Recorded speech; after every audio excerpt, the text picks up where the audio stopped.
সরকারের এক মাসের কর্মযোগ্য তেমন আশানুরূপ নয় বলে জানিয়েছে জাতীয় নাগরিক কমিটি। বিকেলে ঢাকা রিপোর্টার্স ইউনিটিতে সংবাদ সম্মেলনে কথা বলেন সংগঠনটির নেতারা। এ সময় তারা নতুন করে সংবিধান লেখার দাবি জানান। বলেন ৭২-এর সংবিধানে গণমানুষের আকাঙ্ক্ষা পূরণ হয়নি। গঠনের এক সপ্তাহের মাথায় ঢাকা রিপোর্টার্স ইউনিটিতে জাতীয় নাগরিক কমিটির সংবাদ সম্মেলন। এতে সমসাময়িক নানা বিষয় উঠে আসে। সংগঠনটির নেতারা জানান, সরকারের কর্মযজ্ঞে আশানুরূপ কিছু দেখা যাচ্ছে না।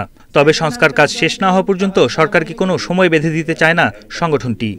আমরা বলছি যে সেই পর্যালোচনাটা আমরা জারি রাখবো এবং ওনারা যখন কাজ শুরু করবে সেখানে গিয়ে আমরা তাদের কাজের পর্যালোচনা করে তাদেরকে একটা সময় বেঁধে দিব যে আপনাদের কার্যকারিতা শুরু হয়েছে, আমরা এখানে মন্থর গতি দেখতে পাচ্ছি। ফ্যাসিস্ট পতনের ১ মাসের উপর সময় চলে গেছে, কিন্তু এখনো শহীদদের নামের তালিকা সম্পূর্ণ করেনি সরকার। এই বিলম্ব গ্রহণযোগ্য নয়।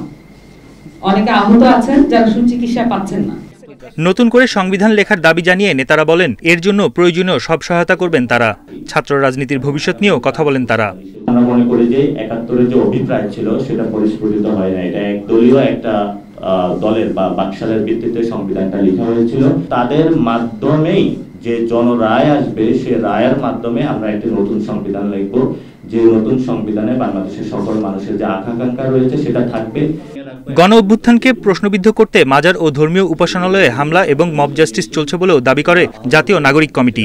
গণনায় আমরা খবর পাচ্ছি। বন ইবনে কামাল, ইন্ডিপেন্ডেন্ট নিউজ, ঢাকা।